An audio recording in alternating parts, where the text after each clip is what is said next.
गणित। ये केवल आपको आबकारी के लिए नहीं, आगामी पटवारी के लिए भी काम आएगा। जैसे पटवारी परीक्षा में गणित और रीजनिंग दोनों को मिलाकर 45 अंक का आएगा, जिसमें हमको एक अच्छे लेवल का मैथ्स पढ़ना होता है। ये दोनों जगह में काम आएगा। मैं शुरू करता हूँ क्षेत्रमिति, एडवांस मैथ्स बोलते हैं, क्षेत्रमिति से। और क्षेत्रमिति में भी हम पढ़ते हैं वृत्त को। वृत्त एक द्विविमीय आकृति होती है। अगर किसी आकृति को हम तल से दर्शाते हैं वो द्विविमीय आकृति कहलाती है, जिसमें दो विमाएं होती हैं। विमा का मतलब रेखा होता है, उसको दर्शाने के लिए, उसके बीच के क्षेत्र को दर्शाने के लिए। जैसे एक आयत को आपने देखा होगा, आयत में लंबाई और चौड़ाई होता है, दो विमाएं होती हैं, एक लंबी रेखा और एक होती है चौड़ी रेखा, दो विमाएं हो रही हैं। और वहीं पे अगर आप कमरे को देखेंगे तो कमरे में तीन विमाएं होती हैं, लंबाई भी होती है, चौड़ाई भी होती है और ऊंचाई भी होती है। वो त्रिविमीय आकृति है। वृत्त को भी हम तल से दर्शाते हैं। अच्छा, वृत्त का क्षेत्रफल अगर आप निकालना सीखेंगे ना तो आपको समझ में आ जाएगा कि ये एक प्रकार का द्विविमीय आकृति है। वृत्त के बारे में पहले बेसिक जानकारी लेते हैं। यह हमारे पास एक वृत्त है। इस वृत्त में हम कुछ कुछ रेखाएं खींचते हैं। जैसे ये हो गया, ये हो गया, ये हो गया। तो देखिए, ये हो गया वृत्त की केंद्र बिंदु। और केंद्र बिंदु, वृत्त का निर्माण होता है एक वक्र रेखा से, टेढ़ी रेखा से। एक सरल रेखा होती है, सीधी सीधी जाती है, और एक होती है टेढ़ी रेखा। तो वृत्त का निर्माण टेढ़ी रेखा से होता है। इसकी अलग अलग शब्दावलियां हैं, आप उसको समझेंगे। सबसे पहले तो अगर आप यहां से निकलकर पुनः वो यहां तक वापस आ जाएंगे, इस पॉइंट तक वृत्त में, तो इसे कहा जाएगा इसकी परिधि। क्या कहा जाएगा? परिधि। तो ये वृत्त की परिधि है, सर्कमफ्रेंस। उसके बाद फिर परिधि को दो तरफ से स्पर्श करने वाली जो रेखा होती है वो कहलाती है जीवा। तो ये हो जाएगी जीवा। और वृत्त की सबसे बड़ी जीवा व्यास कहलाती है। ये सबसे बड़ी जीवा है, इसी को ही हम बोलते हैं व्यास। व्यास केंद्र बिंदु से होकर एक सिरे से वृत्त के दूसरे सिरे को, परिधि को टच करती है। तो अगर मैं केंद्र बिंदु से इधर को अलग कर दूं और इधर को अलग कर दूं तो ये त्रिज्या कहलाएगी। क्या कहलाएगी? त्रिज्या। वृत्त में कहीं पे भी त्रिज्या की लंबाई समान होती है। अगर ये केंद्र बिंदु से एक रेखा परिधि को यहां पे स्पर्श करे, ये भी त्रिज्या है, ये भी त्रिज्या है, ये भी त्रिज्या है, सभी त्रिज्याओं की लंबाई इक्वल होती है, समान होती है। दो त्रिज्याओं के बीच का जो क्षेत्र होता है इसे बोलते हैं त्रिज्यखंड। दो त्रिज्याओं के बीच का जो क्षेत्र होता है इसे कहते हैं त्रिज्यखंड। तो ये सामान्य सी बात है। और एक होता है चाप, किसे कहते हैं? तो परिधि को त्रिज्याएं जहां पास काट देती हैं वहां तक की दूरी चाप कहलाती है। यह है हमारा आर्क, चाप। तो व्यास क्या होता है, त्रिज्या क्या होता है, जीवा क्या होता है, परिधि क्या होती है, ये सारी जानकारी आपके पास है, क्योंकि इसमें इसी का जिक्र बार बार आना है। अब बात कर लेते हैं वृत्त के बारे में। जैसे ये छोटा वृत्त है, ये थोड़ा बड़ा वृत्त है, और ये उससे भी बड़ा वृत्त है। जब इसको मापा गया तो इसका जो परिधि आता है 11 सेंटीमीटर, और इसका जो व्यास आता है ये आता है 3.5 सेंटीमीटर। इसका परिधि आता है 22 सेंटीमीटर और इसका व्यास आता है 14 सेंटीमीटर, 7 सेंटीमीटर। इसका जो परिधि आता है ये आता है 44 सेंटीमीटर और इसका व्यास आता है 14 सेंटीमीटर। तो देखा गया कि हर वृत्त का परिधि और व्यास, हर वृत्त का परिधि और व्यास एक ही समान अनुपात को दिखा रहा है। अगर मैं इसको काटूं तो 2 सत्ते 14, 2 दूना 4, 2 दूना 4, 22/7 आ रहा है। इसमें तो ऑलरेडी 22/7 है, इसको तो आप और नहीं काट सकते हैं। इसको आप एक बार काट सकते हैं, ये दशमलव हट जाएगा और 5 की जगह में शून्य लगेगा और जहां पे दशमलव वहां पे 1 लगेगा। 5 सत्ते 35, 5 दूना 10, 11 दूना 22/7। अगेन यहाँ पे 22/7 आ रहा है। अर्थात अगर हम वृत्त को देखेंगे तो इसकी जो परिधि होती है, इसकी लंबाई 22 इकाई के बराबर होती है और इसका व्यास 7 इकाई के बराबर होता है। इसे ही आर्किमिडीज ने अपने जो लेटर हैं जिसमें अल्फा, बीटा, गामा रहता है, उसका जो 16वां अक्षर रहता है, जैसे हमारे यहाँ वर्णमाला में, हमारे यहाँ जो वर्णमाला होता है क, ख, ग, घ, इसमें 52 अक्षर होते हैं। एबीसीडी में एक जो होता है वो 24वां अक्षर होता है। वैसे ही ग्रीक अक्षर में जो पाई होता है वो उसका 16वां अक्षर होता है। इस 22/7 को, जिसमें वृत्त की परिधि बटा वृत्त का व्यास है, इसे पाई से दर्शाया गया है। किससे दर्शाया गया है? पाई से दर्शाया गया है। पाई का मान होता है वृत्त की परिधि बटा वृत्त का व्यास। ये हो गया। अब इसके बाद फिर हम शुरू करते हैं हमारा कॉन्सेप्ट। सबसे पहले हम बात करते हैं किसका? परिधि का। पाई का मतलब क्या होता है? परिधि बटा व्यास। पाई का मतलब क्या होता है? परिधि बटा व्यास। और व्यास को आप और क्या लिख सकते हो? हमने बताया कि केंद्र बिंदु से होकर गुजरने वाली सबसे बड़ी जीवा ही व्यास कहलाती है। व्यास में इधर भी त्रिज्या है, इधर भी त्रिज्या है। पूरे को अगर मैं बोलूंगा तो व्यास बोलूंगा, और इसको आधे आधे को अगर बोलूंगा तो इसको मैं त्रिज्या बोलूंगा। त्रिज्या धन त्रिज्या बराबर व्यास, तो इसे मैं लिख सकता हूं 2 त्रिज्या बराबर व्यास। तो मैं केवल त्रिज्या बराबर लिख सकता हूं व्यास का आधा। व्यास का आधा, व्यास बराबर 2 त्रिज्या और त्रिज्या बराबर व्यास का आधा। तो यहां पे हम क्या लिख सकते हैं गाइस? परिधि बटा व्यास की जगह हम लिख सकते हैं 2r बराबर पाई। तो अब आपको परिधि दिखाई देगा, परिधि बराबर पाई तो इधर है ही है, हाँ या ना? ये 2 को इधर लाओ, गुणा में करो और r को इधर करो। इस प्रकार परिधि का जो फार्मूला आता है वो आता है 2 पाई r। परिधि का फार्मूला बन जाता है। तो वृत्त की परिधि 2 पाई r होती है। अब बात करते हैं वृत्त का क्षेत्रफल का। वृत्त का क्षेत्रफल कैसे निकाला जाता है? तो एक वृत्त को अगर आप देखेंगे, अगर आपके पास एक वृत्त आता है, इस वृत्त को अगर आप बीच से ऐसे काट के ऐसे फैला दें, इस वृत्त को हम काट देते हैं बीच से और इसको हम सीधी ऐसे फैला देते हैं, ऐसे। इस वाले को हमने ऐसे फैलाया और नीचे वाले को हमने ऐसे फैलाया, और इसमें बहुत सारी त्रिज्याओं को हमने, इसे बहुत सारे कट किए, इसे केंद्र से, ये सारी त्रिज्याएं हैं ना, हमने इस वृत्त में इतना सारा कट कर दिया। और जब हम इसे फैलाएंगे, और जब हम इसे फैलाएंगे तो इतना टुकड़ा हमने अलग किया था। जब मैं इसे ऐसे फैलाऊंगा तो कैसे दिखाई देगा? ऐसे दिखाई देगा। ये त्रिज्याएं हैं,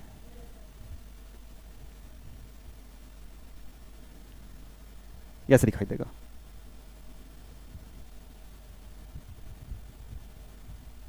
और ये वाला ये ऐसे, यहां तक जी पूरा। इस प्रकार ये एक प्रकार का आयत बन जा रहा है। क्या बन जा रहा है? आयत। ये आयत बन गया। तो आयत का क्षेत्रफल हम कैसे निकालते हैं? लंबाई गुणित चौड़ाई से। यहां चौड़ाई का काम त्रिज्या कर रहा है बच्चों। चौड़ाई का काम क्या कर रहा है? त्रिज्या कर रहा है। और इसमें लंबाई का काम कर रहा है, अच्छा, इधर पाई आर और इधर पाई आर, तभी तो हम इसको लिख सकते हैं 2 पाई आर। अरे हाँ या ना? इसकी परिधि 2 पाई आर होती है। ये परिधि को ही मैंने ऐसे सीधा सीधा कर दिया है। तो ऊपर आप लिख सकते हो पाई आर, नीचे भी पाई आर और इधर आर रहेगा। लेकिन अपने को क्षेत्रफल निकालना है तो हमको पाई आर लंबाई के रूप में दिख रहा है और त्रिज्या हमको चौड़ाई के रूप में दिख रहा है। तो लंबाई गुणित चौड़ाई से ये पूरा क्षेत्रफल निकल आएगा। तो क्षेत्रफल निकालने के लिए हम क्या करते हैं भाई? लंबाई के रूप में हमको इस वृत्त में दिख रहा है पाई आर और चौड़ाई के रूप में हमको दिख रहा है आर। तो फाइनली जो हमारा क्षेत्रफल का फार्मूला हो जाता है पाई आर का स्क्वायर। यह हो गया वृत्त का क्षेत्रफल। ऐसे निकलेगा वृत्त का क्षेत्रफल। अब आइए प्रश्नोत्तरी में। सबसे पहला प्रश्न देखिए, एक वृत्त का अर्धव्यास, अर्धव्यास का मतलब होता है त्रिज्या। एक वृत्त का अर्धव्यास 14 सेंटीमीटर है, इसकी परिधि ज्ञात कीजिए। तो एक वृत्त का अर्धव्यास, अर्धव्यास का मतलब होता है त्रिज्या, 14 सेंटीमीटर है। तो जब यहां पे त्रिज्या दे दिया गया है, हमको वृत्त में कोई भी चीज निकालने के लिए त्रिज्या के पास जाना पड़ता है। अगर त्रिज्या नहीं दिया है तो त्रिज्या खोजना है, त्रिज्या दे दिया तो हमको सीधा सॉल्व करना है। एक वृत्त का अर्धव्यास, व्यास का आधा, त्रिज्या, त्रिज्या 14 सेंटीमीटर है, इसकी परिधि ज्ञात कीजिए। परिधि का फार्मूला होता है 2 पाई आर। 2 पाई आर, तो बस इसमें मान रख दीजिए 2, और यहां पे पाई का मान होगा 22/7 और त्रिज्या दिया है 14। 7 दूना 14, 22 दूना 44, 44 दूना 88। तो फाइनली आंसर आएगा 88 सेंटीमीटर। 88 सेंटीमीटर, ठीक है ना? अब इसके बाद फिर अगला प्रश्न देखिए। एक वृत्त की सबसे बड़ी जीवा 42 सेंटीमीटर है। सबसे बड़ी जीवा व्यास को ही कहा जा रहा है। व्यास 42 सेंटीमीटर है, तो त्रिज्या जो है ये 42 का आधा त्रिज्या होगा 21 सेंटीमीटर। फिर से हमें त्रिज्या मिल गया। इसका क्षेत्रफल ज्ञात कीजिए। शुरुआत ऐसे ही सरल प्रश्नों से करते हैं। क्षेत्रफल निकालने का जो फार्मूला होता है वो होता है पाई आर का स्क्वायर। पाई का मान आप रखिए 22/7 और त्रिज्या है 21 गुणित 21। तो 7 तिया 21 और 20 तिया 60, 1 तिया 3, 63। अगर आप 63 का गुणा 22 के साथ कर दें तो आपका आंसर निकल आएगा 22 तिया 66, हासिल की लाई 6, और 60 60 120 और 6 6 12, 120 और 12 होगा 132। 120 और 12 कितना होगा? 132। यहां पे अपन क्या कर रहे हैं, देखो 3 बार में 66 आ रहा है, 3 बार में 66 आ रहा है, तो फिर से 3 बार हम 66 और 66 कर लेते हैं ताकि 6 का निकल आएगा, है कि नहीं। तो 22 6 का होगा 132, 132 में अगर आप 6 जोड़ोगे तो आएगा 138, 1386 सेंटीमीटर स्क्वायर। अब सेंटीमीटर स्क्वायर कैसे आया बच्चों, 21 का भी सेंटीमीटर और इस 21 का भी सेंटीमीटर, सेंटीमीटर सेंटीमीटर सेंटीमीटर का स्क्वायर। क्षेत्रफल में 2 मात्रकों का गुणा होता है, 2 यूनिट्स का गुणा होता है, तो वहां पे स्क्वायर लगाया जाता है, ठीक है ना। 1386 सेंटीमीटर स्क्वायर। अगला प्रश्न, एक वृत्ताकार मैदान का क्षेत्रफल 154 वर्ग मीटर है। अब यहां पे आपको डायरेक्ट क्षेत्रफल दे दिया है वृत्ताकार मैदान का। जैसे एक वृत्ताकार मैदान है, अब क्षेत्रफल का मतलब क्या होता है, इस मैदान के अंदर का एरिया को ही क्षेत्रफल कहा जाता है, इसे क्षेत्रफल कहा जाता है, अंदर के एरिया को, ठीक है ना। इंग्लिश में एरिया बोल देते हैं और हिंदी में बोलते हैं इसको क्षेत्रफल। जैसे आप क्रिकेट स्टेडियम देखे होंगे, तो जो बाउंड्री लाइन होता है ना, तो बाउंड्री लाइन के अंदर में ही खिलाड़ी खेलते हैं, कैच वहीं तक पकड़ना होता है ना, तो उतने एरिया को ही क्षेत्रफल कहा जाता है। तो यह हो गया वृत्त का आपका क्षेत्रफल। वृत्त का क्षेत्रफल दिया हुआ है तो क्षेत्रफल का फार्मूला लगा देंगे। क्षेत्रफल है पाई आर का स्क्वायर और इसके बराबर में दिया हुआ है 154। बिल्कुल आप मान रखते चलिए, 22/7 गुणित आर की पावर 2 इज इक्वल 154। अब आप इसको पक्षांतर करके काट लीजिए, आर की पावर 2 154, इधर 22/7 है, गुणा में उधर जाकर ये 22 भाग में हो जाएगा और 7 हो जाएगा गुणा में, 7 हो जाएगा गुणा में। अब इसको आप 11 से काट दीजिए, 11 दूना 22, 11 एकम 11, 11 चौक 44, 2 सत्ते 14, अब देखो 7 का वर्ग, आर का वर्ग बराबर आपको दिखाई दे रहा है 7 का वर्ग, तो आर बराबर आप लिख सकते हैं 7, ठीक है ना। तो फाइनली त्रिज्या मिल गया हमको 7। अब हम परिधि ज्ञात करेंगे। हमारा आंसर त्रिज्या नहीं था, हमारा आंसर था परिधि ज्ञात करना। जब तक आपको त्रिज्या नहीं मिलेगा आप परिधि ज्ञात नहीं कर सकते। अब परिधि ज्ञात करने के लिए हम लगाएंगे फॉर्मूला 2 पाई आर का, जिसमें 2 का मान, पाई का मान और आर का मान 7 है, तो 7 से कटा 7, 22 दूना 44, 44 सेंटीमीटर हमारा आंसर है। हमारा आंसर 44 सेंटीमीटर है। अगला प्रश्न है, एक वृत्ताकार मैदान का बाह्य आवरण। बाह्य आवरण का मतलब फिर परिधि के बारे में बताया जा रहा है। एक वृत्त का बाह्य आवरण का मतलब क्या होता है, यह वृत्त है, इसका बाहरी का जो आवरण है ये परिधि कहलाएगा। तो परिधि दिया हुआ है 88, परिधि दिया हुआ है 88, तो परिधि दिया हुआ है तो परिधि का फार्मूला लगाइए, 2 पाई आर बराबर 88। इसका क्षेत्रफल पूछा है तो फिर से हमें त्रिज्या चाहिए, तब हम क्षेत्रफल निकालेंगे। बिना त्रिज्या के आप कैसे क्षेत्रफल निकाल लोगे। तो अब 2 का 2 रहेगा और पाई का मान रहेगा 22/7 और आर का मान रहेगा नहीं पता 88। क्या 22 गुणित 2 44, अगर मैं बराबर के उस पार ले जाऊं तो ये बटे 44 हो जाएगा। तो उससे अच्छा क्या, मैं एक काम करते हैं, ले जा लेते हैं, चलिए। त्रिज्या बराबर उधर 88 है, जो 7 इधर गुणा में है, इधर भाग में उधर गुणा में हो जाएगा, और इधर 22/7 ऊपर में गुणा में है, उधर जाके भाग हो जाएगा। 22 गुणित 2, 22 दूना 44, 44 दूना 88 और 7 दूना 14, तो त्रिज्या आ गया 14। त्रिज्या क्या आ गया 14। अब इसके बाद फिर आप क्षेत्रफल निकाल सकते हैं, क्योंकि त्रिज्या मिल गया हमको 14। तो पाई आर का स्क्वायर, पाई का मान रहेगा 22/7 गुणित 14 गुणित 14, 7 दूना 14, या एक काम करते हैं 14 को काट लेते हैं, चलो 7 दूना 14। अब 14 का पहाड़ा पहले 22 बार पढ़ लेते हैं, फिर उसका दुगुना कर देंगे। 14 दूनी 28 का 8 हासिल लाई 2, 14 दूनी 28, 28 और 2 30, 308 दूना 616 होगा। कितना होगा 616। तो फाइनली जो हमारा आंसर आया 616, यहां पे यूनिट में मीटर है तो आप लिखेंगे मीटर स्क्वायर, 616 मीटर स्क्वायर। ठीक है बच्चों। अब आगे अगला प्रश्न है, एक वृत्त की परिधि को 4 पाई से बढ़ाकर 8 पाई कर दिया जाए। एक वृत्त की परिधि को, परिधि से क्या समझते हो, 2 पाई आर। एक वृत्त की परिधि को 4 पाई से बढ़ाकर 8 पाई कर दिया जाए तो पहले और वर्तमान वृत्त के क्षेत्रफल का अनुपात क्या होगा? क्षेत्रफल होता है पाई आर का स्क्वायर। 2 पाई आर बराबर 4 पाई और एक होगा 2 पाई आर बराबर 8 पाई। तो पाई से कटा पाई, पाई से कटा पाई, यहां पे आर बराबर आएगा 4/2 अर्थात 2, और यहां पे आर बराबर आएगा आर बराबर 8/2 4। छोटे वृत्त की त्रिज्या 2 है और बड़े वृत्त की त्रिज्या 4 है। तो हमें इनके क्षेत्रफल का अनुपात बताना है। तो क्षेत्रफल का अनुपात लिख लेते हैं, पाई आर का स्क्वायर अनुपात पाई आर का स्क्वायर। तो पाई से कटा पाई, 2 दूना 4, 4 एकम 4 से 1 4 कट गया, बचा 1 4, अर्थात सही आंसर होगा 1:4। 1:4। क्षेत्रफल का फार्मूला हम लगा रहे हैं ना, पाई आर का स्क्वायर। ठीक है, अगला प्रश्न देखिए। दो वृत्त की त्रिज्याएं क्रमशः 8 सेंटीमीटर और 6 सेंटीमीटर है। ये त्रिज्याएं हैं। उस वृत्त की त्रिज्या ज्ञात कीजिए जिसका क्षेत्रफल इन दोनों वृत्त के क्षेत्रफल के बराबर हो। अर्थात बोला जा रहा है बच्चों कि एक वृत्त की त्रिज्या 8 है और दूसरे वृत्त की त्रिज्या 6 है।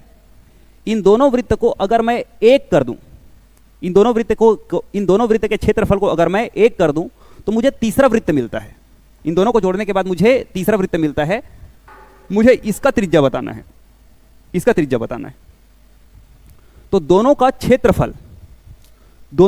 क्षेत्रफल तीसरे के क्षेत्रफल के बराबर है, यह प्रश्न कह रहा है। अब प्रश्न ध्यान से पढ़ो। दो छोटे वृत्त हैं, एक की त्रिज्या 8 है, दूसरे की त्रिज्या 6 है। इन दोनों का क्षेत्रफल को अगर जोड़ोगे तो तीसरे वाले का क्षेत्रफल आता है, मतलब इन दोनों का योग बराबर है तीसरे के। तो ये डायग्राम से समझ में आया प्रश्न? अब इसको हल करते हैं। क्षेत्रफल बोला गया है, मतलब हम क्षेत्रफल को जोड़ेंगे। क्षेत्रफल का फार्मूला होता है पाई आर का स्क्वायर, पाई आर का स्क्वायर।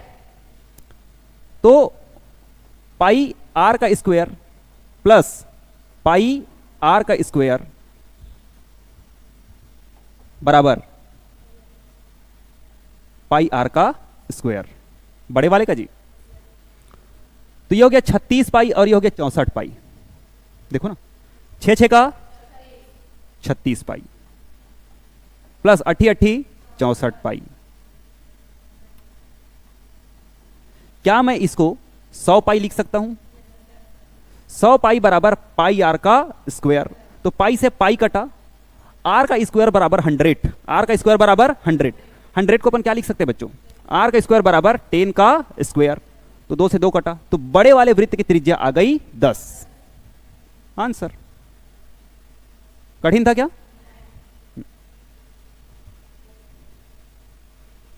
अगला प्रश्न देखिए। एक घास के मैदान में 28 मीटर लंबी रस्सी से, एक घास के मैदान में 28 मीटर लंबी रस्सी से बंधी एक गाय कितने भूभाग का घास चर सकती है? इसको आपको बनाना है ना, आपको बनाना है। अब देखिए, मैं आपको कॉन्सेप्ट समझा देता हूं। अब घास का मैदान कैसे भी हो सकता है, अपन बार बार वृत्त नहीं बनाएंगे। घास का मैदान कोई ऐसे बना दिया, मान के चलो ऐसे बना दिया। अब इस घास के मैदान के बीचों बीच आप खूंटे से एक गाय को बांध दो। ये खूंटा है, इससे आप एक गाय को बांध दो। ये रस्सी है, अब ये गाय चर रही है, ये गाय चर रही है। 28 मीटर रस्सी से बंधी हुई गाय चर रही है। रस्सी ज्यादा ही लंबा हो गया। ये लो,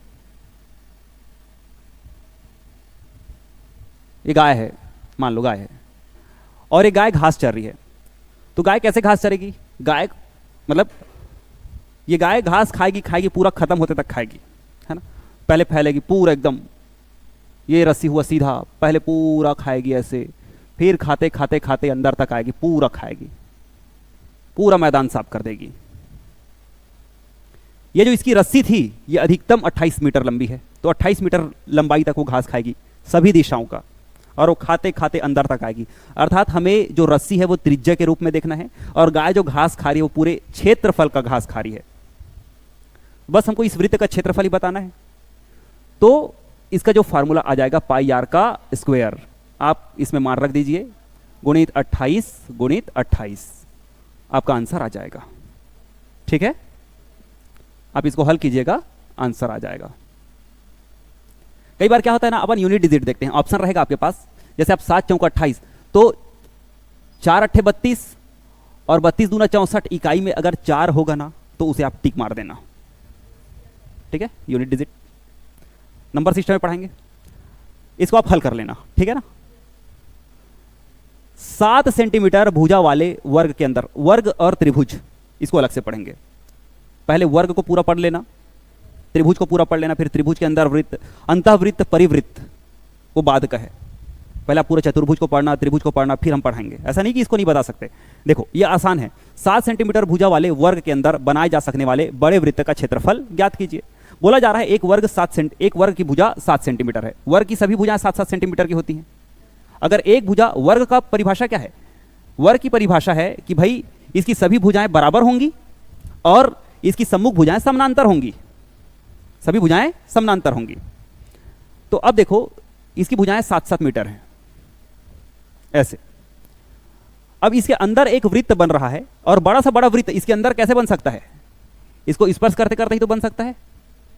ये देखो ना जी, इसके अंदर जो वृत्त बन रहा है, या तो वो इस वृत्त का क्षेत्रफल पूछेगा या तो वृत्त को छोड़कर क्षेत्रफल पूछेगा। यहां पे पूछा है वृत्त का क्षेत्रफल। किसका क्षेत्रफल पूछा है? वर्ग के अंदर बनने वाले सबसे बड़े वृत्त का क्षेत्रफल, हमको इसका क्षेत्रफल निकालना है। तो आप देखो, क्या आप इसको व्यास के रूप में 7 को रख सकते हो? अरे भाई जितना लंबा ये भुजा है उतना ही लंबा तो बीचों बीच का भुजा होगा और यही व्यास का काम कर रहा है। तो व्यास अगर 7 है तो त्रिज्या 3.5 होगी। तो क्षेत्रफल क्या हो जाएगा? पाई आर, क्या मैं इसको 3.5 को 35/10 लिख सकता हूं? ये लो, 7 पंचे 35, 5 दूना 10, 5 सत्ते 35 और 5 दूना 10। अब उसके बाद फिर यह हो गया 2 11 22, 11 सत्ते 77 और 1 2 बचा हुआ है। तो 77 का आधा क्या होगा? 2 तिया 6, 2 अट्ठे 16, बचा 1, जिसमें मैं दशमलव लगाकर इसको 10 लिख सकता हूं। 2 पंचे 10, 38.5। अगर मीटर है तो मीटर, सेंटीमीटर है तो centimetre, centimetre square, centimetre square. अगर वृत्त को छोड़कर बाकी एरिया का क्षेत्रफल निकालिए बोला, बाकी का क्षेत्रफल निकालिए बोला जाता, तो आप 37 49 में, क्योंकि वर्ग का क्षेत्रफल होता है भुजा गुणित भुजा, तो 37 49 में अगर आप वृत्त के क्षेत्रफल को घटा देते, 38.5 को अगर आप घटा देते, तो बाकी बचे हुए हिस्से का क्षेत्रफल निकल के आता बच्चों। ठीक है ना? ये और अच्छे से समझ में कब आएगा? जब आप वर्ग पढ़ेंगे। तो हम वर्ग के अंदर और वृत्त, वर्ग के अंदर और त्रिभुज के अंदर या बाहर जो वृत्त बनेगा उसे हम पहले उसको पढ़ लेंगे, फिर पढ़ेंगे। अभी हम केवल और केवल वृत्त से बनने वाले प्रश्नों पर फोकस करते हैं, वर्ग और त्रिभुज को छोड़ते हैं। ठीक है ना? वर्ग ही बोल रहा है। लो इसको देखते हैं। यहां पे बोला जा रहा है एक वृत्त में जीवा की लंबाई 24 सेंटीमीटर है जो कि केंद्र से 5 सेंटीमीटर दूर पर है। देखो यहां पे बता दिया कि वो जो जीवा है वो व्यास नहीं है, व्यास से दूरी पर है। व्यास कहां रहता है? केंद्र बिंदु पर, केंद्र बिंदु से होकर जाता है सबसे बड़ी जीवा जी। अब ये जो जीवा है, इस प्रश्न की जो जीवा है, ये केंद्र बिंदु से 5 सेंटीमीटर दूर में है। कितने दूर पर है? 5 सेंटीमीटर दूर पर। ये केंद्र बिंदु है, केंद्र बिंदु से 5 सेंटीमीटर दूर पर हम चलते हैं। तो यहां हमें एक जीवा दिखाई देता है। इस जीवा की लंबाई दी गई है 24 सेंटीमीटर। इस जीवा की लंबाई कितनी दी गई है? 24 सेंटीमीटर। तो क्या मैं 24 को आधा और आधा ऐसे बांट सकता हूं? अगर केंद्र से कोई लंब रेखा आती है तो वह जीवा को 2 बराबर भागों में बांटती है। मैंने यहां पे लंब शब्द का प्रयोग किया है। यह सीधी रेखा पर एक रेखा सीधे गिरती है, यहां पे 90 डिग्री का कोण बनता है और यह जीवा 2 बराबर भागों में बढ़ जाती है। अर्थात इतना हिस्सा, ये हो गया 5, ये हो गया 12, और मैं इसका त्रिज्या देखना चाहूंगा। तो क्या आप ये त्रिज्या देख पा रहे हैं बच्चों? अरे देख पा रहे हैं त्रिज्या? ये त्रिज्या है। अर्थात इस समकोण त्रिभुज की कर्ण, समकोण त्रिभुज की कर्ण ही इस वृत्त की त्रिज्या होगी। अब यहाँ पे हमको पाइथागोरस लगाना पड़ेगा क्योंकि यहाँ पे समकोण का जिक्र आ गया। और पाइथागोरस प्रमेय कहता है कर्ण का वर्ग बराबर होता है लंब के वर्ग धन आधार के वर्ग के। अब यहाँ पे इसके आधार पे रखा गया है तो यही आधार है और ये लंब है और ये हो गई आपकी कर्ण। आपको 12 दिया हुआ है, 5 दिया हुआ है, आपको ये वाला ज्ञात करना है, अर्थात कर्ण की लंबाई ज्ञात करना है। तो आप इसको ज्ञात कैसे कर सकते हैं? ज्ञात ऐसे कर सकते हैं, कर्ण हमको नहीं पता है लेकिन हमें लंब पता है। लंब है 5m 25 और आधार हमें पता है 12 12 144।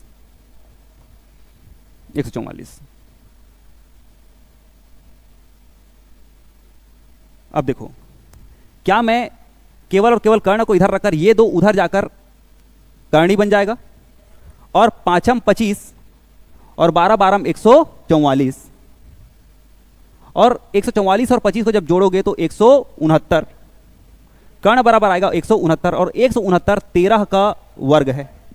169 को आप क्या लिख सकते हो? कर्ण बराबर 13 का वर्ग।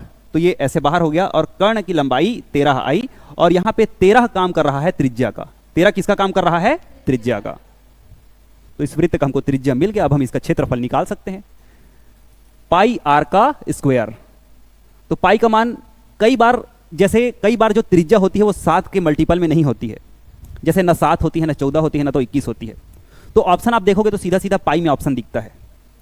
तो पाई आर का स्क्वायर, तो इसका ऑप्शन भी ऐसी था जैसे 159 पाई, 169 पाई, इसका ऑप्शन ऐसे ही था। तो अब पाई का मान नहीं रखना, जब ऑप्शन में पाई मिले तो डायरेक्ट इसको लिखना पाई आर का स्क्वायर और 13 13 होता है 169 और पाई को ज्यों का त्यों रख देना। आंसर यही रहेगा बच्चों, ठीक है ना। पाइथागोरस प्रमेय में ट्रिपलेट्स भी बनते हैं। इनको ट्रिपलेट कहा जाता है। जैसे 5 12 13 यहां पे कर्ण का काम कर रहा है, इनमें से एक आधार है और एक लंब है, तो इसको बोलते हैं ट्रिपलेट। तो कुछ ट्रिपलेट जो आपको याद होंगे उसे आप हमेशा याद रखिएगा, समय बचता है। ट्रिपलेट अगर याद रहता है तो समय बचता है। जैसे देखो 3 4 5 अर्थात 3 3 9 4 4 16 बराबर होता है 5 के वर्ग के, इसी को बोलते हैं ट्रिपलेट, है ना। चलिए अब इससे बनेगा, जैसे इसका 2 गुना कर दोगे, 3 दूना 6, 4 दूना 8, 5 दूना 10। अब देखो ये भी बराबर होगा 6 6 का 36, 8 8 64, 10 दहम 100। इन दोनों का योग 100 के बराबर हुआ कि नहीं हुआ? हाँ, तो ऐसी बनता है। सबसे बड़ी जो भुजा होती है वो कर्ण कहलाती है। आप आधार और लंब किसी को भी मान सकते हैं, इसमें कोई दिक्कत वाली बात नहीं है, लेकिन सबसे बड़ी जो अंक होगी वो कर्ण होगी हमेशा। तो ये कैसे कैसे बनता है? 5 12 13, 7 वाले में क्या आता है? 8 15 17, 7 24 25, 7 24 25 और 20 21 29, 9 40 41।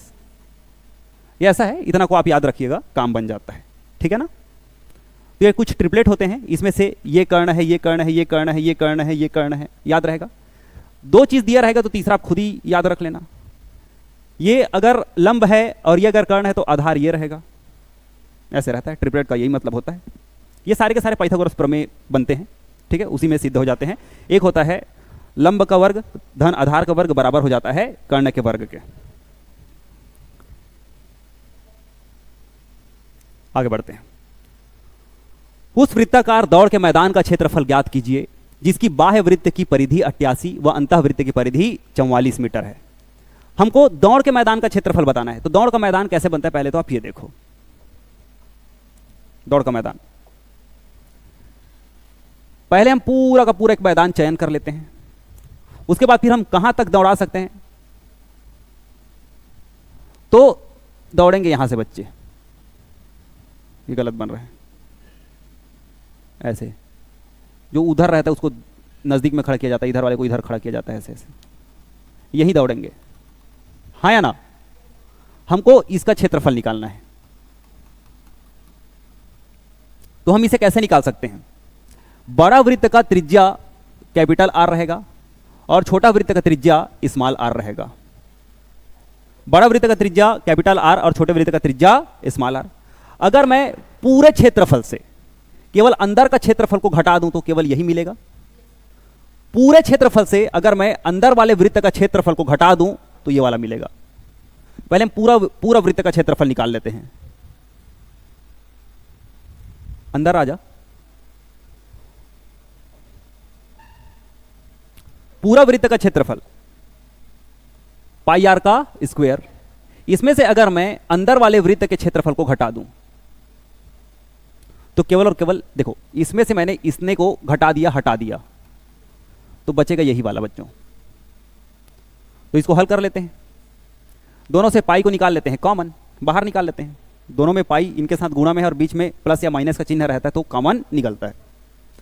आर का स्क्वायर, तो अब देखो 88, इसकी परिधि 88, इसकी परिधि 44 है, तो मैंने शुरू में पढ़ा रखा है। जिसका परिधि 88 आएगा उसका त्रिज्या 14, और जिसका परिधि 44 आएगा उसका त्रिज्या 7। ये 2 पाई आर बराबर है ना ये? नहीं तो एक बार देखना है तो देख लो भाई, देख लो। 2 पाई आर बराबर 88 है परिधि का फॉर्मूला, और ये परिधि, तो आर बराबर 88 बटा 2, पाई इधर 22 बटा 7 था, उधर हो जाएगा 7 बटा 22, तो 22 दूना 44, 44 दूना 88, 7 दूना 14, तो 88 का मान 14 आ रहा है। इसी प्रकार 44 अगर परिधि है तो त्रिज्या आएगी 7। बस मान रख दो। पाई आर का स्क्वायर, पाई को बाहर ले लेते हैं ना, आर का स्क्वायर ऐसे करें क्या? आर का स्क्वायर माइनस आर का स्क्वायर, हाँ या ना? इसे आप दो तरीके से बना सकते हो। यहां तो आप 14 के वर्ग में 7 के वर्ग को घटा दो, वैसे दोनों का वर्ग एकदम सरल है। 14 14 196 और 37 37 49, तो 16 में 9 गया, 16 में 9 गया, तो कितना बचेगा? 7। और इसमें 8 में 4 गया तो 4, और 1 का 1, और पाई का मान है 22 बटा 7। पाई का मान आएगा 147 गुणित 22 बटा 7। 7 से कट रहा है क्या? 7 दूना 14, 7 एकम 7। तो अब देखो 22 दाम होता है 220, 22 का पहाड़ा हमको 21 बार करना है। 22 दाम होता है, या ऐसे पढ़ लो ना, 22 एकम 22, 22 दूना 44, 44 और 2 46, 462, ये आंसर आएगा। इसका जो क्षेत्रफल है वो 462 वर्ग मीटर है, 462 वर्ग मीटर है। इसको और आप एक बार ध्यान से देख लीजिएगा, अगर समझ में नहीं आया होगा तो इसी को रिवीजन कर लीजिएगा, आ जाएगा समझ में। भाई बड़े वृत्त की त्रिज्या थी 14 का वर्ग, छोटे वृत्त की त्रिज्या थी 7 का वर्ग। जब हम 14 के वर्ग में 7 के वर्ग को घटाएंगे तो हमको ये पूरा बीच वाला मिल जाएगा। इस बड़े एरिया से छोटे एरिया को घटाएंगे तो हमको बीच वाला मिल जाएगा। तो बस हमने वही किया है, तो फाइनली 462 आ गया। देखो ये बस 2 स्टेप का है, हम इसको यहीं से कर सकते थे। अब इसको बनाते हैं। 2 संकेंद्री वृत्त, संकेंद्री का मतलब होता है एक साथ 2 वृत्त बने हैं, उनका केंद्र एक ही है। 2 वृत्त बने हैं, उनका केंद्र एक ही है, इसको बोलते हैं संकेंद्री वृत्त। ये वृत्त है, ये वृत्त है, इसका एक केंद्र है, इसको बोलते हैं संकेंद्री वृत्त। 2 संकेंद्री वृत्तों द्वारा निर्मित एक वृत्ताकार वलय, वलय का मतलब होता है पहिया, चक्का, वलय बोलते हैं। रिंग, ट्रैक्टर का चक्का आपने देखा होगा, बाइक का चक्का आपने देखा होगा, बीच से गैप रहता है ना? तो 2 संकेंद्री वृत्तों द्वारा निर्मित एक वृत्ताकार वलय का क्षेत्रफल ज्ञात कीजिए जिसकी त्रिज्याएं क्रमशः 5.7 व 4.3 सेंटीमीटर हो। ये बड़ा वाला अगर त्रिज्या दिखाई देगा तो इसे आप देखना, कैपिटल आर नाम देना, जो 5.7 और छोटा वाला है 4.3, इसको अंदर लिख देते हैं 4.3। निर्मित एक वृत्ताकार वलय का क्षेत्रफल ज्ञात कीजिए। अगेन आप क्या कर सकते हो गाइस, पाई आर का स्क्वायर माइनस स्मॉल आर का स्क्वायर, तो इसे आप a plus B, a minus B में भी लिख सकते हो। a का वर्ग माइनस b के वर्ग के रूप में आप इसको देखो ना, देखो मिटाओ इसको। a का वर्ग वो 14 वगैरह का याद था तो हम कर लिए, अब 57 का बहुत बड़ा हो जा रहा है, वैसे निकल जाता है अगर आपको वर्ग निकालने आया तो। नहीं तो आप इसको और कैसे लिख सकते हैं मालूम है, a का वर्ग माइनस b का वर्ग बराबर होता है पहले कोष्ठक में a प्लस बी, दूसरे कोष्ठक में a माइनस बी। हम इसको ऐसे कर सकते हैं, पाई को रहने देते हैं बाहर में, पाई को बाहर में रहने देते हैं, अंदर में हम क्या कर देते हैं, पहले कोष्टक में 5.7 धन 4.3 और दूसरे कोष्टक में हम लिखते हैं 5.7 माइनस 4.3।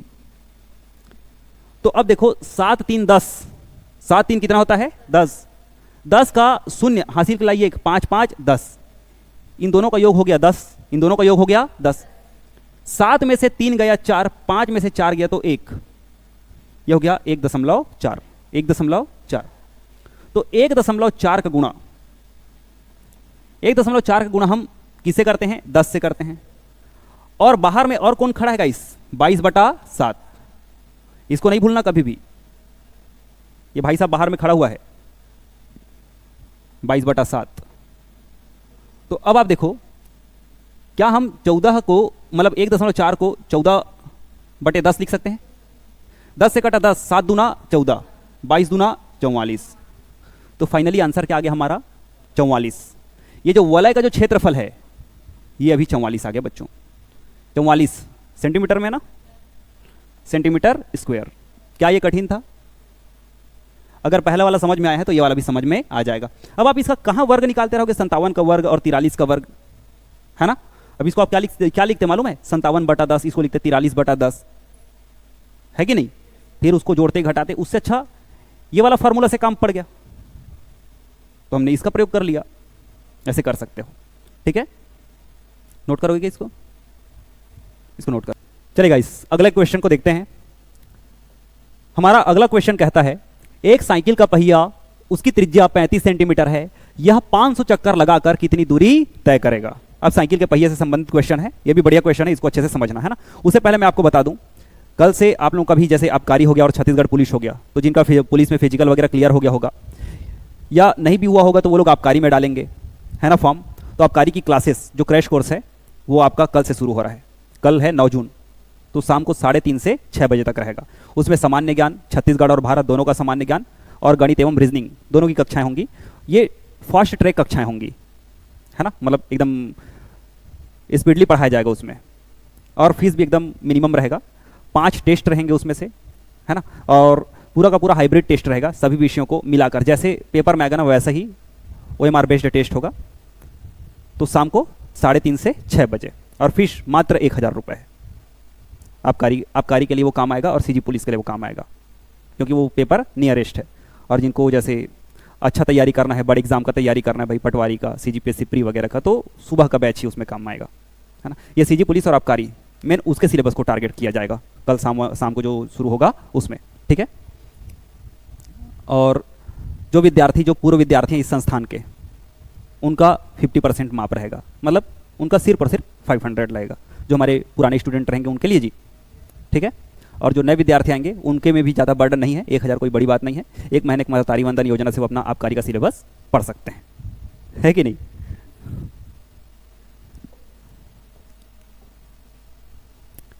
एक साइकिल के पहिए की त्रिज्या 35 सेंटीमीटर है, यह 500 चक्कर लगाकर कितनी दूरी तय करेगी। साइकिल के पहिए को पहले तो देखो आप, कोई भी पहिया ऐसे गोल होता है, और जैसे साइकिल के पहिए में रिंग लगा होता है, रिंग है कि नहीं, स्पोक बोलते हैं जिसको, ये लो। तो अगर मैं केवल और केवल एक इस स्पोक को उठाऊं, ये त्रिज्या का काम करेगा, ये त्रिज्या का काम करेगा। अगर इसको मैं अगेन इसी जगह में लाऊं, एक चक्कर लगा के जी इसको, अगर पूरा का पूरा ये गया, ये वाला यहां पे, फिर से चलाते हैं इसको। ये साइकिल का पहिया है, क्या हो गया, नींद आ रहा है क्या, किसी को नींद आ रहा है। ये पहिया है और इसका स्पोक त्रिज्या का काम कर रहा है। इसको अगेन आप यहां पे कब देखोगे मालूम है, जब ये एक चक्कर पूरा करेगा तब। यहां पे आया, यहां पे आया, यहां पे आया, सॉरी है ना, मैं वृत्त को एकदम अजीब टाइप का बना रहा हूं, आप समझ रहे हो बस। जैसे आगे बढ़ा तो ये यहां पे आएगा, फिर आगे बढ़ा तो यहां पे आएगा, फिर आगे बढ़ा तो फिर से यहां पे आएगा।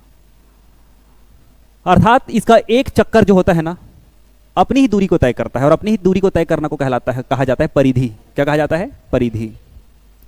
तो पहिए का एक चक्कर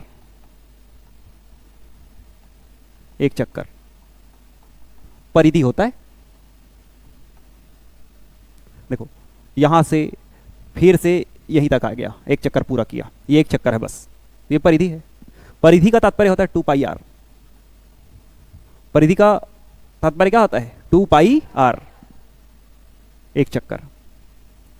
अब देखो एक पहिए की त्रिज्या है 35 सेंटीमीटर, ये पहिए की त्रिज्या है 35 सेंटीमीटर, और यह 500 चक्कर लगाता है। कितने चक्कर लगाता है? 500 चक्कर। तो अब इसका जो है परिधि, एक चक्कर में अपनी परिधि तय करेगा। तो 500 चक्कर में 2 पाई आर, तो 2 और पाई का मान है 22/7 और आर है 35, तो एक चक्कर में इतनी दूरी तय किया। अब इसको लगाना है टोटल 500 चक्कर। एक चक्कर में तय की गई दूरी है ये 2 पाई आर, एक चक्कर में तय की गई दूरी। इसको आप ऐसे लिख सकते हो, एक चक्कर में तय की गई दूरी, तय दूरी। तो 7 पंचे 35, तो अब 22 दूना 44, 44 पंचे 5 चौक 20, 5 चौक 20, 2 22, 220 सेंटीमीटर। कितना सेंटीमीटर? 220 सेंटीमीटर। तो 500 चक्कर लगाकर, एक चक्कर लगाकर 220 सेंटीमीटर, एक चक्कर लगाकर 220 सेंटीमीटर, तो 500 चक्कर लगाकर 220 गुणित 500। तो ऑप्शन में अगर आपको मीटर दिखेगा ना, ऑप्शन में मीटर ही दिखेगा बच्चों, तो सेंटीमीटर को मीटर में बदलने के लिए 100 से भाग दिया जाता है। आप इसको 100 से भाग दे देना। तो 5 शून्यम शून्य, 5 दूना 10, 5 दूना 10 और 1 11, तो यह आएगा 1100 मीटर। यह आएगा आंसर। एक चक्कर में अपनी परिधि को तय करता है, तो 500 चक्कर में अपनी परिधि का 500 दूरी तय करता है। आ गया, है कि नहीं? चलिए, तो पहिए वाला और भी क्वेश्चन है। अब यहां से हमारा आ गया त्रिज्य खंड वाला। क्या वाला आ गया? त्रिज्य खंड वाला। ये पहिए वाला एक वाला करा दें, आप प्रश्न बोलो तो।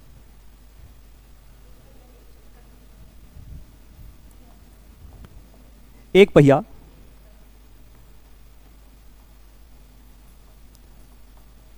पहिया एक चक्कर में 1100 सेंटीमीटर दूरी तय करता है।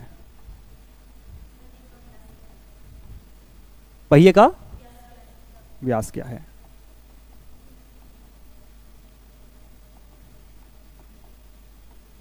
चलिए देखते हैं।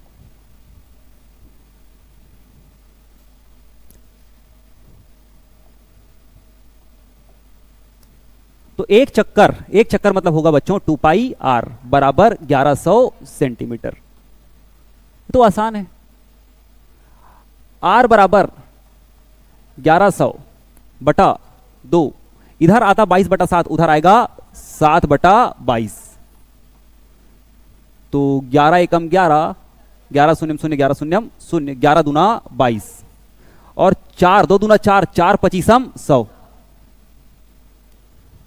तो 25 6 का 150, 25 सत्ते 175, 175 तो हो गया बच्चों इसकी त्रिज्या। आपको पूछा है व्यास, व्यास का मतलब होता है 2 त्रिज्या। व्यास का मतलब क्या होता है? 2 त्रिज्या। तो त्रिज्या में 2 का गुणा कर दो, 175 गुणित 2, तो अब देखो 150 और 150 हो गया 300, और 25 हो गया 50, 350 आएगा आंसर। सेंटीमीटर है क्या? 350 सेंटीमीटर। इसका व्यास आएगा 350 सेंटीमीटर। हो गया।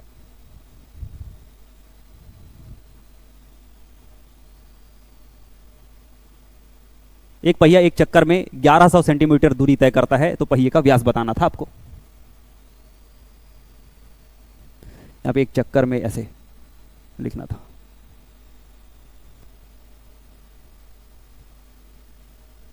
थोड़ा त्रिज्य खंड का कॉन्सेप्ट समझिए। त्रिज्य खंड किसे कहते हैं?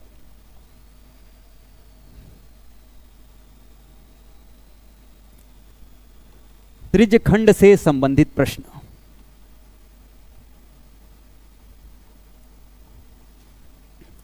अभी हम जो कह रहे हैं वो समझोगे तब आगे का प्रश्न उत्तर समझ में आएगा। ये लो, ये एक वृत्त है, केंद्र से एक त्रिज्या इस वृत्त को ऐसे काट देती है। तो यहां पे ये एक त्रिज्य खंड कहलाएगा और ये एक त्रिज्य खंड कहलाएगा। बड़ा दीर्घ त्रिज्य खंड, लघु त्रिज्य खंड, दो प्रकार के होते हैं। त्रिज्य के द्वारा किया गया खंड त्रिज्य खंड है, यह कहलाता है त्रिज्य खंड। यह त्रिज्या, रेडियस, और यह है इसका क्षेत्रफल, एरिया ऑफ, क्या बोलेंगे, त्रिज्य खंड का क्षेत्रफल। और यह इसका चाप, ये वाली जो रेखा, ये है क्या है, चाप। ये तीन चीजें हैं। अगर इसका क्षेत्रफल निकालना है तो कैसे करेंगे? तो हम त्रिज्य खंड का सबसे पहले तो बात कर लेते हैं किसका, परिधि का। सबसे पहले त्रिज्य खंड की परिधि का। अगर हम पूरे वृत्त का निकालते तो पूरा वृत्त होता है बच्चों 360 डिग्री का। पूरा वृत्त कितने का होता है? 360 डिग्री का। लेकिन अब हमको 360 डिग्री का नहीं निकालना है, हमको कुछ डिग्री दिया रहेगा, ये कुछ डिग्री हमको जैसे इधर उधर से मानना है हमको डिग्री। ये पूरा इतना 360 थोड़ी ना है बच्चों, 360 का कुछ अंश तो है। जैसे ऐसे दिया रहता, 1/4 बोलता, तो 1/4 क्या होता है, 90 डिग्री। 1/4 क्या होता है, 90 डिग्री। तो अब हमको इतने का निकालना होता, तो अब हम 360 का परिधि ना निकाल के, 360 का परिधि ना निकाल के हमको 90 का परिधि निकालना है। और 90 का परिधि कैसे निकलेगा मालूम है? परिधि का मतलब इसको तो आपको निकालना ही है, प्लस त्रिज्याओं को भी 2 बार जोड़ना है। ठीक है? तो सबसे पहले तो हम चाप देख लेते हैं। चाप की लंबाई कैसे निकालेंगे, फिर परिधि वरिधि पे बात आएंगे। जब तक आप चाप निकालना जब तक आप नहीं सीखोगे तब तक आप परिधि निकालना नहीं सीखोगे। इसका परिधि थोड़ा अलग है। त्रिज्य खंड का चाप की लंबाई, त्रिज्य खंड में चाप की लंबाई, इस वृत्त का कुछ हिस्सा ही चाप कहलाता है। तो अब चाप मतलब परिधि का ही टुकड़ा है। चाप परिधि का टुकड़ा होता है। चाप क्या होता है बच्चों? परिधि का टुकड़ा, या परिधि का हिस्सा बोल सकते हैं आप इसको। परिधि पूरा 360 डिग्री होता है। परिधि क्या कितना होता है? 360 डिग्री। अब हमको 360 डिग्री नहीं निकालना है।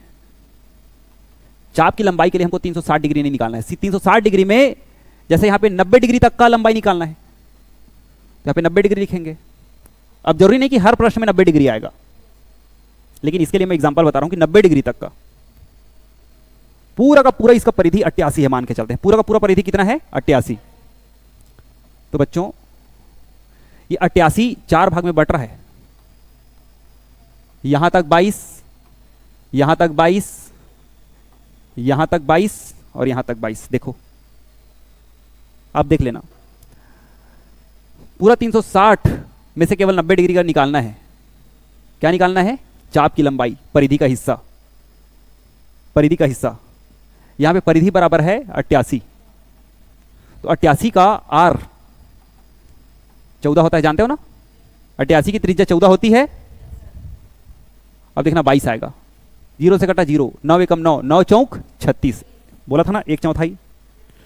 अब इसके बाद फिर 1/4 गुणित 2 पाई आर। तो अब देखो इसको, 2 दूना 4, 2 11 22, 7 दूना 14, 11 दूना 22। आया कि नहीं आया? 22 आया ना? 90 डिग्री का 22 आया ना? तो चाप को आप समझना कि परिधि का हिस्सा होता है। चाप क्या होता है? परिधि का हिस्सा। तो कई बार वो 90 देगा, कई बार 60 देगा, कई बार वो 18 ही दे सकता है, अलग अलग डिग्रियां दे सकता है। तो हमें याद रखना है कि भाई पूरा वृत्त 360 डिग्री का होता है। उसमें हमको प्रश्न में जो भी कोण दिया जाएगा, जो भी कोण दिया जाएगा, 90 डिग्री, 60 डिग्री, 20 डिग्री, हमको उतने तक का परिधि निकालना है। ये हो गया चाप की लंबाई बच्चों। चाप की लंबाई का फार्मूला ये हो गया। ठीक है ना? अब मान लो जाए इसमें परिधि की बात की जाए, सुनिए मेरी बात। तो इसमें अगर आप परिधि निकालना चाहेंगे तो ये तो चाप की लंबाई तो रहेगा ही रहेगा, प्लस परिधि बनाने, इस चाप को बनाने के लिए ये 2 त्रिज्याओं ने हेल्प किया है। ये 2 त्रिज्याओं ने हेल्प किया है। तो बच्चों इसको 2r भी करना, प्लस 2r भी करना, तब आपका परिधि निकलेगा। क्लियर है ना? हाँ, तो ये है। अब इसके बाद फिर देखो, हम बात करते हैं क्षेत्रफल का, इस त्रिज्य खंड के क्षेत्रफल का।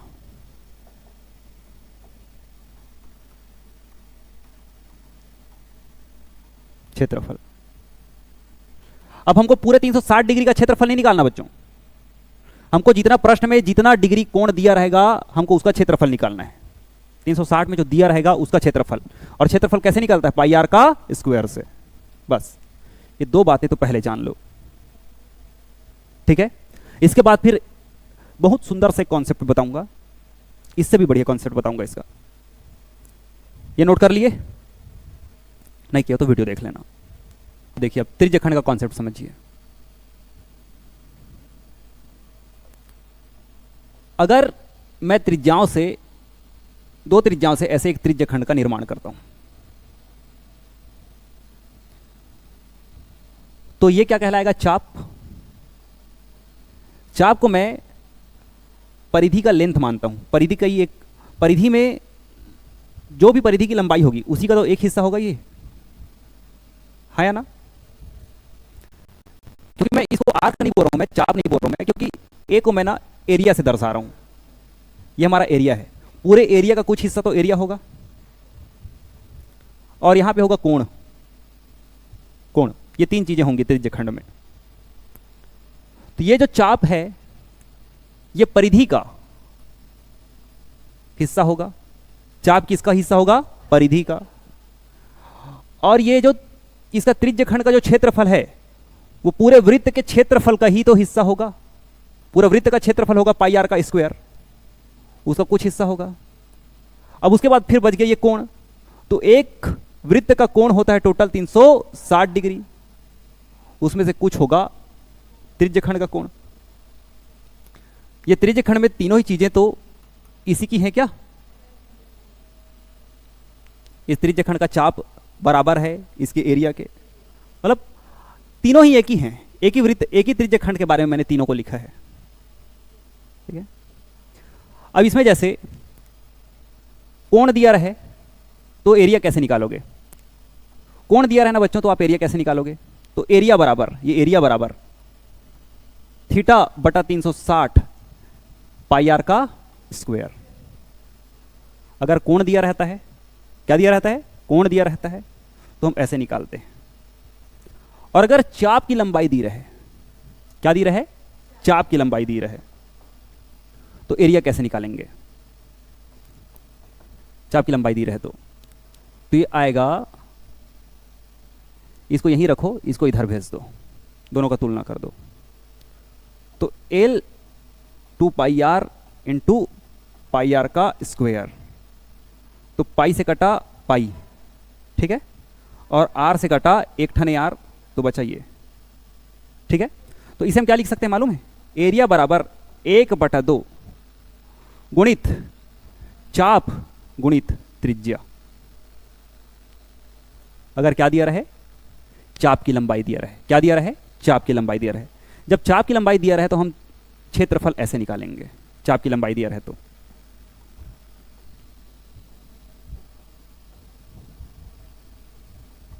दिया हो, जब चाप की लंबाई दी गई हो तो क्षेत्रफल बराबर होगा 1/2 गुणित चाप गुणित त्रिज्या। ये ऐसा है, तो याद रखना इसको। अब आए हम हमारे प्रश्न पे।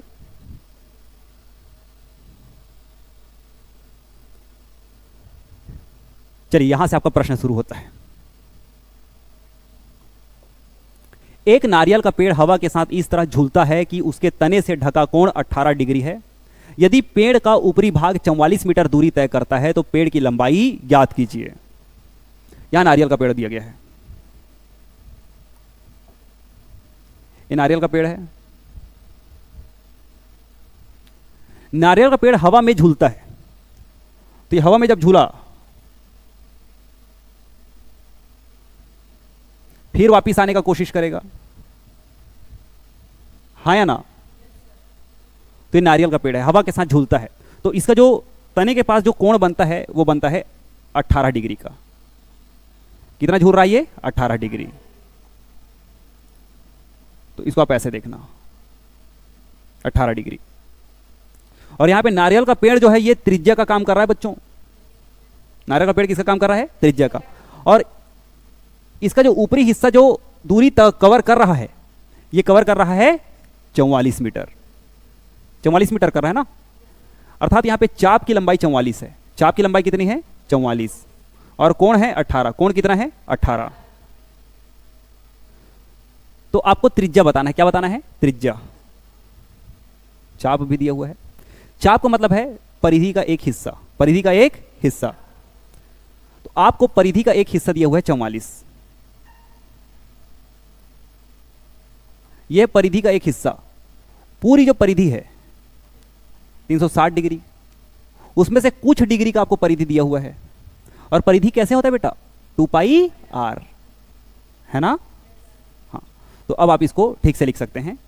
44 बराबर कोण भी दिया हुआ है 18। 18 बटा 360 गुणित 2 गुणित 22 बटा 7 गुणित त्रिज्या ही हमको नहीं पता है। 22 दूना 44। ये 22 दूना 44 नीचे आता तो काट देता, यही काट देते हैं। 18 एकम 18, 18 दूना 36, 18 शून्यम 0। तो r बराबर ये 20 गुणित 20 और 7 को, ये 20 और 7 इधर जाएगा, एक के साथ गुणा होगा तो 7 दूनी 14, 7 शून्यम 0। त्रिज्या आ गया 140। त्रिज्या कितना आ गया? 140। क्या है? सेंटीमीटर है क्या? मीटर है। 140 मीटर। ये त्रिज्या हमने नारियल के पेड़ को माना है, तो आंसर आएगा 140 मीटर। तो ऐसे प्रश्न त्रिज्य खंड से बनते हैं। इतने देर तक हमने कॉन्सेप्ट समझा, वो इसीलिए समझा। कहीं पे कोई दिक्कत अगर हो तो पूछो। भाई नारियल का पेड़ से झूल रहा है, जो दूरी कवर कर रहा है मतलब वो चाप ही है, ठीक है। और उसके तने में जैसे झूल रहा है तो केंद्रीय कोण बन रहा है 18 डिग्री का। चाप की लंबाई दी गई है, तो चाप की लंबाई बराबर क्या होता है? 360 के ऊपर में थीटा इंटू 2 पाई आर।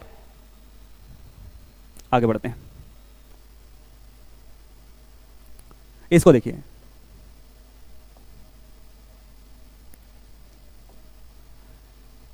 यहां पे प्रश्न बोल रहा है त्रिज्यखंड।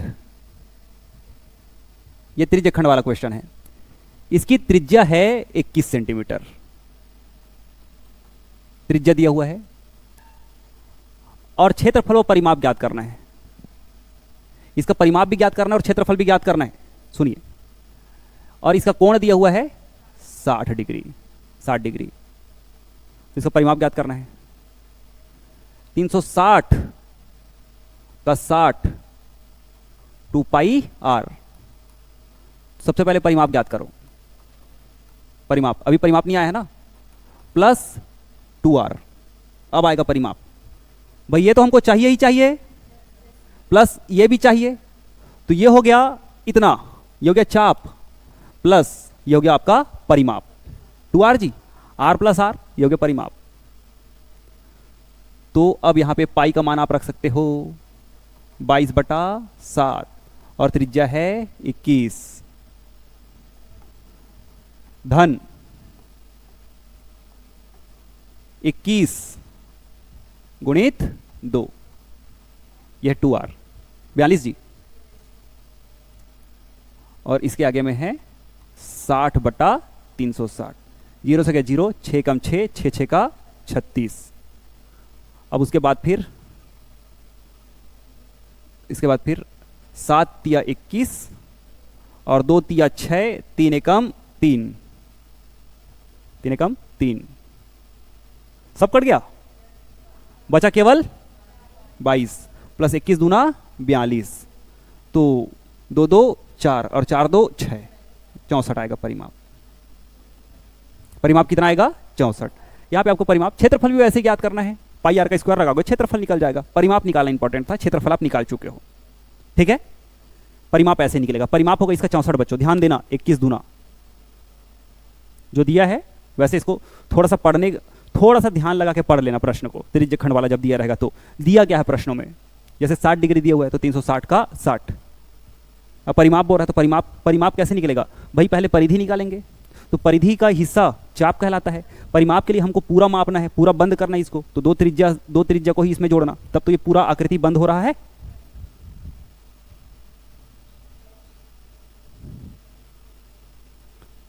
नौ सेंटीमीटर त्रिज्या वाले वृत्त का एक त्रिज्यखंड का चाप की लंबाई दे दिया है। देखो क्या दिया हुआ है? चाप की लंबाई। जब चाप की लंबाई दिया रहे तो क्षेत्रफल कैसे निकालते हैं? 1/2। जब चाप की लंबाई दिया रहे तो क्षेत्रफल कैसे निकालते हैं? एरिया बराबर 1/2 गुणित लेंथ ऑफ आर्क गुणित त्रिज्या। समझाया था? तो बस वही है। यहाँ पे दिया हुआ है 1/2 और चाप दिया हुआ है 22 और त्रिज्या दिया हुआ है 9। तो 2 11 22, 11 निया 99 सेंटीमीटर है क्या? Centimetre square. अब इसको मैं समझा चुका हूँ अच्छे से, तो आप इसका बेसिक देखिएगा, ये समझाया गया है कि यहीं और समझाऊं? और समझाना पड़ेगा नहीं ना? वही तुलना किया हमने।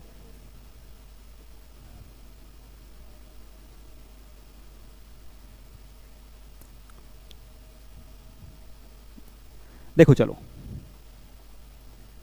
ये त्रिज्य खंड है। यहां पे अब अपने को दिया है क्या? चाप दिया हुआ है 2πr के ऊपर में दिया हुआ है हमको ये वाला लेंथ आर्क, और एरिया निकालना है एरिया। तो एरिया πr का स्क्वायर। भाई इसी का ही एरिया का कुछ हिस्सा है ये और परिधि का कुछ हिस्सा है ये।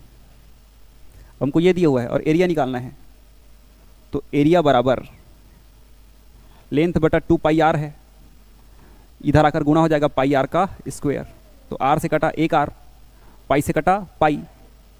अबे देखो ये 2 को हम लिख सकते हैं 1/2। क्या लिख सकते हैं? 1/2। ये देखो, इसको ध्यान से देखो एकदम। ये 2 को अगर मैं 1/2 लिख दूं तो गुणित मुझे l दिखाई दे रहा है, गुणित मुझे क्या दिखाई दे रहा है? r। तो अगर चाप की लंबाई दी रही तो एरिया आप निकाल सकते हो 1/2 गुणित चाप की लंबाई गुणित त्रिज्या से। ये चाप की लंबाई है ना, और यह त्रिज्या 99।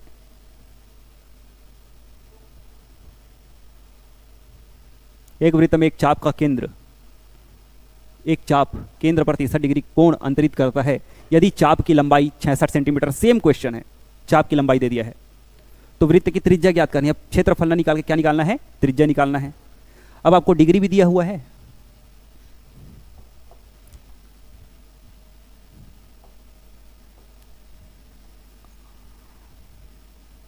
अब आपको यहां पे 63 डिग्री ये भी दिया हुआ है और ये भी दिया हुआ है,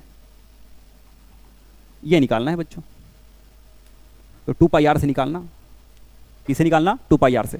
आपको ये दिया हुआ है ना, परिधि का हिस्सा दिया हुआ है। क्या दिया हुआ है? परिधि का हिस्सा। तो 360 डिग्री ऊपर में 63 डिग्री और ये दिया हुआ है 2πr बराबर 66। हल करोगे तो r निकल के आएगा। ठीक है, इतने का 2πr बराबर है 66। चाप की लंबाई दी गई है तो यहां पे रखना। समझ में आया? 66 कहां पे रखना है? हाँ, ये जमा लेना। इसको मैं बताता हूं। पेंडुलम आप देखे होगे, ये ऐसे घड़ी है। इस घड़ी में ये कुछ समय है, 1 2 3 4 5 6 7 8 9 10। इसमें पेंडुलम में क्या होता है?